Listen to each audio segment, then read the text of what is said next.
Praise the lord.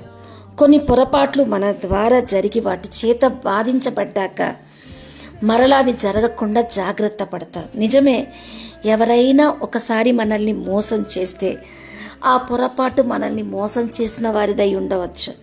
కానీ రెండవసారి కూడా మనం మోసపోతే అది మన బలహీనతగా, మన లోపంగా ఎదుటి వాళ్ళు తీసుకుంటారు.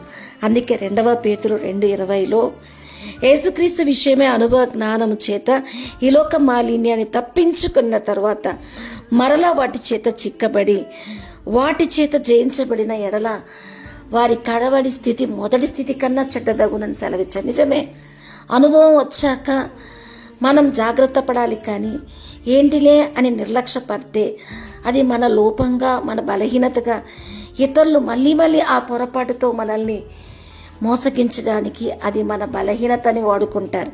కాబట్టి గతంలో ఇలాంటి వారికి మనం దూరమై భవిష్యత్తులో దూరం నుంచి చూసే అవకాశం ప్రేక్షకుల్లాగా ఇవ్వాలి. కానీ మరలా వారిని చేర్చుకొని బలహీనంగా ప్రేమిస్తే వారు మనల్ని తిరిగి ఆ బలహీనతనే చేసి మనల్ని వేధించేవారుగా ఉంటారు.